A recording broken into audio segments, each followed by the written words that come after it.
இஸ்ரவேல் புத்திரர் கிப்ரோத் அத்தாவாவிலே கர்த்தருக்கு கோபம் உண்டாக்கின சம்பவம் எண்ணாகமம் 11:31 முதல் 35 வரை உள்ள வசன பகுதியில் சொல்லப்பட்டிருக்கிறது. அதன் விவரம் வருமாறு: காடைகள்.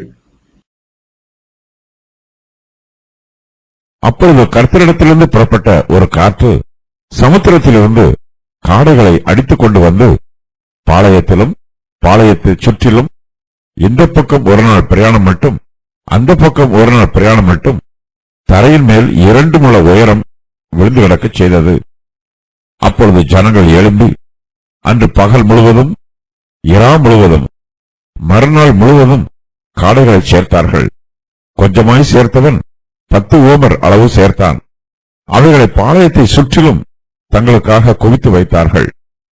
தங்கள் பற்கள் நடுவே இருக்கும் இறைச்சியை அவர்கள் மென்று தின்னும் முன்னே கர்த்தருடைய கோபம் ஜனங்களுக்குள்ளே மூண்டது. கர்த்தர் ஜனங்களை மகா பெரிய வாதையால் வாதித்தார். இச்சித்த ஜனங்களை அங்கே அடக்கம் பண்ணினதினால் அந்த ஸ்தலத்துக்கு கிப்ரோத் அத்தாவா என்று பெயரிட்டான். பின்பு ஜனங்கள் கிப்ரோத் அத்தாவா என்னும் இடத்தை விட்டு ஆசரோத்துக்கு பிரயாணம் பண்ணி ஆசரோத்திலே தங்கினார்கள். கர்த்தர் மோசேயின் விண்ணப்பத்திற்கு செவி கொடுக்கிறார். இஸ்ரவேல் ஜனங்களின் பாரங்களை சுமப்பதற்கு கர்த்தர் மூப்பர்களை நியமனம் செய்கிறார். இஸ்ரவேல் ஜனத்தார் இறைச்சி சாப்பிட வேண்டும் என்று இச்சித்தார்கள்.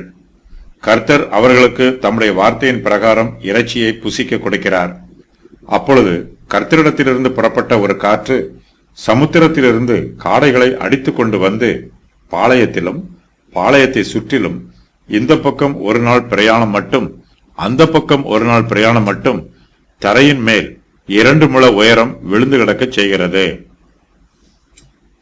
இந்த காற்று கர்த்தரிடத்திலிருந்து வந்த காற்றாகும்.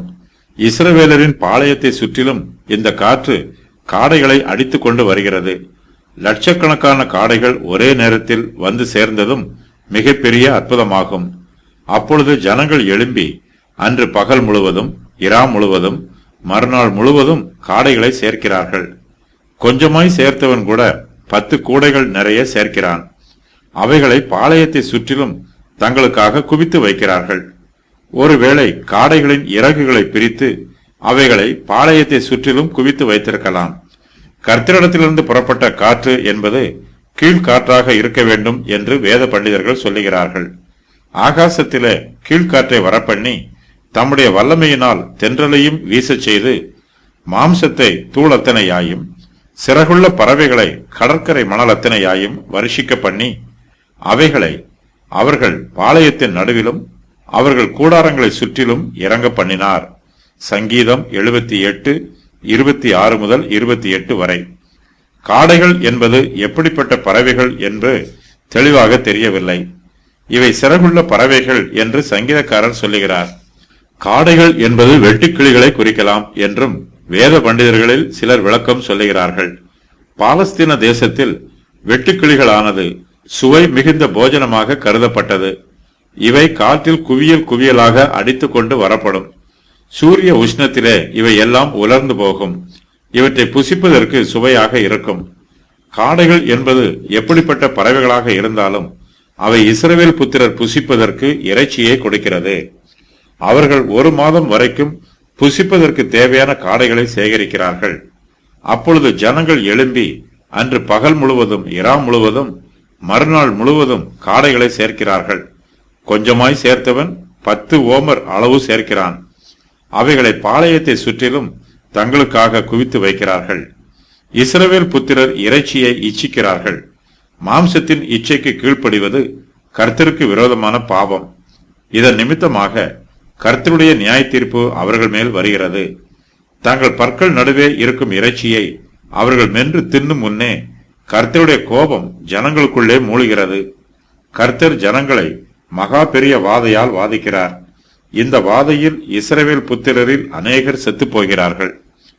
பல மாதங்களாக இஸ்ரவேல் புத்திரர்கள் மன்னாவை மட்டுமே போஜனமாக புசித்து வருகிறார்கள். அவர்களுடைய கலக குணத்தின் காரணமாக கர்த்தர் ஜனங்களை மகா பெரிய வாதையால் வாதிக்கிறார். ஏராளமான ஜனங்கள் வாதையினால் மாண்டு போகிறார்கள். இச்சித்த ஜனங்களை அங்கே அடக்கம் பண்ணுகிறார்கள். ஆகையினால் மோசே அந்த ஸ்தலத்துக்கு கிப்ரோத் அத்தாவா என்று பெயரிடுகிறார். கிப்ரோத் அத்தாவா என்னும் பெயருக்கு இச்சையின் பிரேத குழிகள் அல்லது இச்சித்தவர்களின் பிரேத குழிகள் என்று பொருள்.